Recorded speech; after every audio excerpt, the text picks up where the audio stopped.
Hello guys, very warm welcome to all of you guys on this beautiful platform that is UPPCL with UQ. So guys, आज की इस class में हम discuss करने वाले बहुत ज़्यादा इंपॉर्टेंट टॉपिक को और टॉपिक कह सकते हैं या न्यूज़ कह सकते हैं उसको, जैसा कि आप में से बहुत सारे लोग उससे अवेयर हो चुके हैं। लेकिन बहुत सारे बच्चे मुझे पिछले कुछ दिन से लगातार मैसेज कर रहे हैं कि सर क्या यूपीपीसीएल असिस्टेंट अकाउंटेंट की वैकेंसी को लेकर कोई अपडेट आई है? क्या यूपीपीसीएल असिस्टेंट अकाउंटेंट की वैकेंसी फिर से आने वाली है? क्या इसका एग्जाम होने की कोई चांसेस हैं इस साल? इस तरह के बहुत सारे मुझे मैसेज लगातार पिछले कई दिनों से मिल रहे हैं और अनफॉर्चुनेटली मैं उन बच्चों को उन मैसेज के ऑलमोस्ट सभी मैसेज के मैं जवाब नहीं दे सकता। और क्योंकि इन दिनों मैं थोड़ा सा बिजी भी था, इस वजह से मैं वीडियोस अपलोड नहीं कर पा रहा हूँ। So for that reason I am sorry. And but आज हम लेकर आए एक बहुत ही इंपॉर्टेंट न्यूज़ और कह सकते हैं ये गुड न्यूज़ भी है आप लोगों के लिए। ठीक है। सो जो जो सभी बच्चे कह सकते हैं यूपीपीसीएल असिस्टेंट अकाउंटेंट की एग्जाम के लिए वेट कर रहे थे, तो उनके लिए ये खबर अच्छी हो सकती है और वो खुद को जो है थोड़ी सी तसल्ली दे सकते हैं। चलिए जल्दी से बढ़ते हैं आज की अपनी नोटिफिकेशन पर। हम लोग जानते हैं, जैसे कि सभी लोग सुन चुके हैं, कि यूपीपीसीएल ने अभी लास्ट मंथ 23 तारीख को एक नोटिफिकेशन जारी किया है, जिसमें यूपीपीसीएल असिस्टेंट अकाउंटेंट की भर्ती प्रक्रिया से संबंधित कुछ प्रावधानों में संशोधन किए गए हैं।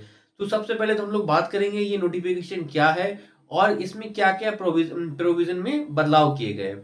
चलिए जल्दी से बात करते हैं। मेनली सबसे पहले बता दूं ये प्रोविजन है क्या। तो ये प्रोविजन असिस्टेंट अकाउंटेंट और जो अकाउंटेंट क्लर्क की वैकेंसी आती है, दो वैकेंसी के लिए याद रखना है, एक तो हमारी अकाउंट क्लर्क और दूसरा असिस्टेंट अकाउंटेंट की वैकेंसी। इन दोनों ही वैकेंसियों के लिए जो भी रूल्स एंड रेगुलेशन थे उनमें थोड़ा सा संशोधन किया गया है। उसी को लेकर ये ऑर्डर था जो कि 23 जनवरी 2016 को इशू किया गया था यूपीपीसीएल के द्वारा। अब बात करते हैं इसके प्रावधान क्या है। तो इसमें इन दोनों ही पदों के लिए अकाउंट क्लर्क और असिस्टेंट अकाउंटेंट की जो वैकेंसी है, इनके जो चुनाव, इनकी जो सिलेक्शन प्रक्रिया थी उसमें थोड़ा सा परिवर्तन किया गया है। क्या क्या परिवर्तन किया गया है हम बारी बारी से डिस्कस करेंगे। सबसे पहले हम लोग डिस्कस करते हैं सहायक लेखाकार यानी कि असिस्टेंट अकाउंटेंट की जो सिलेक्शन प्रोसेस है उसमें क्या जो है बदलाव किया गया है। तो इसके बदलाव को समझने के लिए मैं दोनों प्रक्रियाओं को बताऊंगा कि अभी तक क्या प्रक्रिया थी और अब क्या उसमें बदलाव हुआ है। इससे आई थिंक आप लोग अच्छे से समझ पाएंगे कि क्या चेंजेस हुए हैं। तो आई थिंक आप लोग नोट कर लें, ज्यादा बेटर है, जरा ध्यान से सुन लें। मैंने हाल तो बोर्ड में कुछ चीजें लिखने की कोशिश करूंगा और आप लोगों को क्लियरली विजिबल है तो बेटर है, अदरवाइज ध्यान से सुन लेंगे तो भी आपको एक कॉन्सेप्ट मतलब बिल्डअप हो जाएगा ना, क्लैरिटी आ जाएगी कि मैं क्या कहना चाह रहा हूँ। ये जो है ओवरऑल जो ऑर्डर है वो किस लिए है। चलिए जल्दी से बात करते हैं। हमारी जो सहायक लेखाकार की वैकेंसी है वो जो है, इसका वेतनमान की हम लोग बात करें 29,800 से 24,300 का इसका वेतनमान, इसका जो है पे है, इसका लेवल 5 की हमारी जॉब है। ठीक है। अब ये सारी बातें बहुत सारे बच्चों को भी नहीं पल्ले पड़ेंगी, लेकिन जब जॉब में आ जाओगे तो आप फिलहाल समझ जाओगे। ठीक है। लेकिन आई थिंक 50% ऑडियंस समझती है। अब जल्दी से बात करते हैं एलिजिबिलिटी। एलिजिबिलिटी क्या थी। तो गाइस एलिजिबिलिटी में कोई भी चेंजेस नहीं हुआ है। मैं अगर कहूं एलिजिबिलिटी में कोई चेंजेस हुआ तो कोई चेंजेस नहीं हुआ है।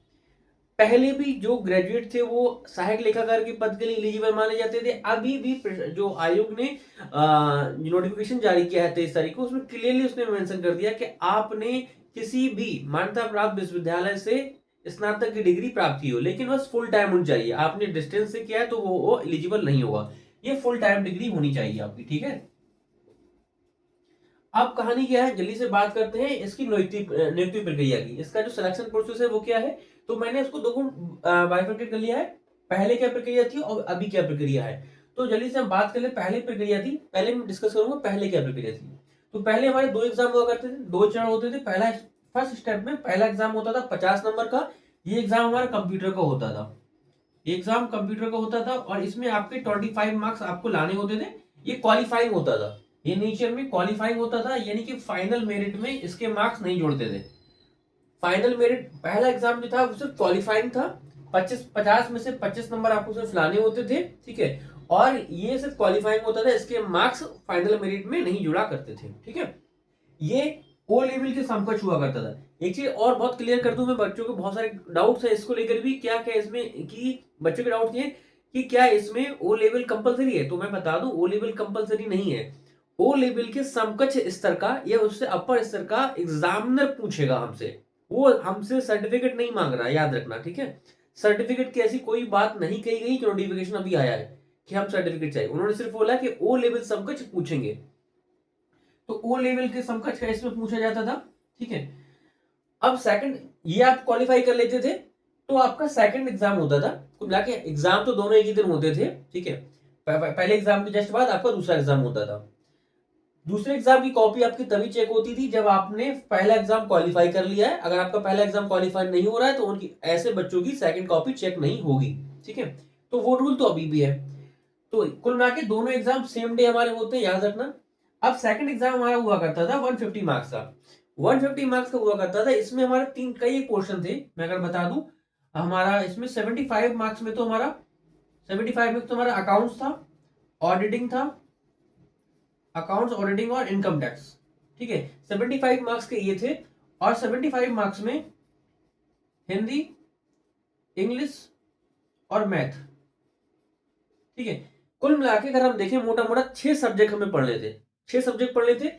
75 मार्क्स में हमारा जो मेन कोर सब्जेक्ट था अकाउंट, ऑडिटिंग और इनकम टैक्स ये हुआ करता था, जिसमें मेजर पोर्शन अकाउंट का रहता था। और जो 75 मार्क्स बचे हुए थे आउट ऑफ 150 में से हिंदी, इंग्लिश, मैथ 25-25 नंबर के ये होते थे। तो ये पहले का प्रक्रिया थी। उसके बाद अब जिस बच्चा फॉर एग्जांपल जो बच्चा पहला एग्जाम क्वालिफाई कर लेता था उसकी सेकंड की कॉपी चेक होती थी। और सेकंड कॉपी जिन बच्चों की चेक हो रही है उनमें जो बच्चे मेरिट में अपर रहते थे उनको डीबी के लिए बुलाया जाता है। डीबी मतलब डॉक्यूमेंट वेरिफिकेशन, आपके डॉक्यूमेंट देखे जाएंगे। ठीक है, जो भी आपने अपनी फॉर्म भरते समय अपनी एलिजिबिलिटी, आपने क्वालिफिकेशन वगैरह उसमें मेंशन की थी, वो सारे डॉक्यूमेंट, आपकी डिग्री वगैरह सब मंगाते हैं। तो मैं बता दे रहा हूँ जो भी बच्चे तैयारी कर रहे हैं वो अपनी डिग्री मंगवा के रख लें। कि मैं पर्सनली बता रहा हूँ कि मेरे केस में मेरे पास डिग्रीज नहीं थी, एक्चुअली ग्रेजुएशन की मांगी गई थी और मेरे पास मास्टर्स की डिग्री थी। तो मुझे लगा तो मेरा काम हो जाएगा, बट ऐसा नहीं है। आपसे ग्रेजुएशन मांगा जा रहा है तो आपके पास ग्रेजुएशन की भी डिग्री होनी चाहिए। ठीक है, ये नहीं कि मास्टर्स है तो ग्रेजुएशन नहीं चाहिए, ऐसा नहीं है। तो ये पर्सनली मेरे केस में हुआ था ऐसा। अब बात करते हैं डीवी में। फॉर एग्जाम्पल सपोज कर लो आपके पास जैसे लास्ट टाइम 200 वैकेंसी थी, तो उन्होंने अराउंड मेरे ख्याल से 5 टाइम्स बच्चों को बुलाया था। ठीक है, 5 गुना बच्चे बुलाए गए थे। अब 1000 बच्चों को बुलाया जा रहा है। एग्जाम्पल ले रहा हूं मैं, जितनी वैकेंसी होती है उस पर डिपेंड करेगा। ठीक है, तो 1000 बच्चे बुलाए गए थे उसमें डीवी के लिए। अब इन 1000 में से फाइनल सिलेक्शन होना था 200 बच्चों का। ठीक है, तो इनमें जो डीवी के लिए बुलाया जा रहा है इनका सबका सिलेक्शन नहीं हो गया है। अभी इनमें से भी कुछ निकाले जाएंगे और जो बचेंगे लास्ट में एट द एंड उनको फाइनल ज्वाइनिंग दी जाएगी। ठीक है, तो ये था हमारा अब तक का प्रोसेस। अब इसमें संशोधन किया गया है। तो संशोधन का देखो, पहला राउंड सेम है, सेकंड थर्ड सेम है, फोर्थ सेम है। आपका पहला एग्जाम कंप्यूटर का ही होगा, ओ लेवल समकक्ष होगा, वो अभी भी होना है। पहला तो सेम ही है, फर्स्ट प्रोसेस। ठीक, तीसरा और चौथा ये भी सेम है और चौथा भी सेम है। यानी कि थर्ड और फोर्थ और फर्स्ट इन 3 स्टेप में कोई भी चेंजेस नहीं हुआ है। जो उन्होंने बदलाव किया है वो कहां पे किया है? बदलाव किया है सेकंड स्टेप में। सेकंड जो एग्जाम हमारा होगा अब उन्होंने कर दिया है, अभी तक ये 150 नंबर का हुआ करता था। कहां गया, सॉरी, ये रहा। अभी तक ये 150 नंबर का हुआ करता था, अब वो ले लेंगे इस एग्जाम को 200 नंबर का। ठीक है, अब ये 200 मार्क्स का हो गया है। 200 का मार्क्स का हो गया तो थोड़ा सा इसमें सरदर्दी भी बढ़ गई है, थोड़ा सा आप लोगों को और एफर्ट्स करने पड़ेंगे। ऑल्दो देखा जाए तो सिलेबस वही है, एक सब्जेक्ट एक्स्ट्रा ऐड हो गया है इसमें, दैट इज जीएस। अब 20 नंबर की जीएस भी आई है और थोड़ा सा मैथ का वेटेज बढ़ गया है। वो कैसे? ऑल्दो मैथ तो देखो हम वैसे भी पढ़ते थे यार। सपोज करो कोई सब्जेक्ट हमने तैयार किया है, अब उसमें से 75 नंबर का पूछा जा रहा है या 20 नंबर का पूछा जा रहा है, वो तो मैटर ही नहीं करता भाई, हमने पढ़ा तो उतना ही है। तो मैथ में तो अगर वेटेज बढ़ गया तो डजंट मैटर, मैथ से तो कोई दिक्कत नहीं है, आप इसको क्या आप मैनेज कर लोगे, तो उसका लोड नहीं लेना है। हाँ, थोड़ा सा एक्स्ट्रा आपको लोड लेना पड़ेगा। जीएस आ रही है इसमें, जीएस को एक्स्ट्रा जो इंक्लूड कर दिया है। पहले 6 सब्जेक्ट थे आपके, अब 7 कर दिए, यानी कि जीएस भी जोड़ दिया। तो मैं जरिए बाइफर्केट कर दूं, कैसे करा है देखिए। इसमें 75 मार्क्स का तो हमारा वही अकाउंट,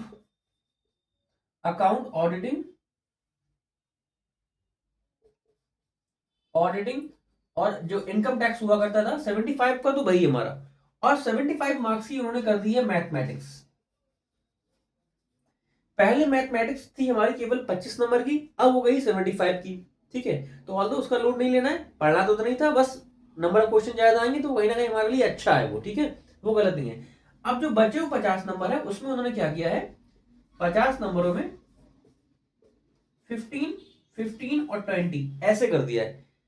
15 की आपकी हो जाएगी इंग्लिश और 15 की आपकी हिंदी हो जाएगी। ठीक है, और 20 का आपका जीएस हो जाएगा। तो कुल मिला के एक्स्ट्रा एड ऑन किया, दो चीजों में उसने परिवर्तन किया है। वो क्या किया है, एक तो 20 नंबर का जीएस ऐड कर दिया है। हाँ, थोड़ा जीएस तो कोई प्रॉब्लमेटिक चीज हो जाती है यार, इसको लिए आपको थोड़ा सा एक्स्ट्रा पढ़ना पड़ेगा, अच्छे से पढ़ना पड़ेगा। अब मैथमेटिक आपकी 25 की जगह 75 नंबर की हो गई है, ठीक है। यानी कि जो 50 क्वेश्चन बढ़ाए गए वो मैथमेटिक्स के बढ़ा दिए गए हैं, ठीक है। और जीएस वालों में थोड़ा सा एडजस्ट किया गया। तो ओवरऑल ये आपका है कह सकते हैं एग्जाम का सिलेबस।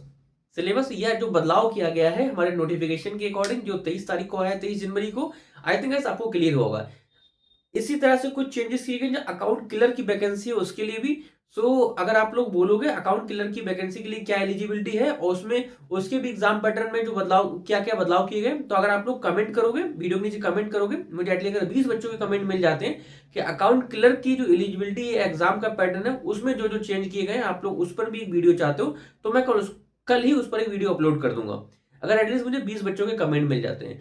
और हाँ, जिन बच्चों ने अब तक हमारे व्हाट्सएप स्टडी ग्रुप को ज्वाइन नहीं किया है, तो प्लीज ज्वाइन कर लो, क्योंकि हो सकता है मैं कोशिश पूरी कर रहा हूँ, क्योंकि अब नोटिफिकेशन जैसे कि आ गया है, तो मैं कोशिश कर रहा हूँ एटलीस्ट हम अकाउंटेंसी की सीरीज को फिर से स्टार्ट कर दूँ।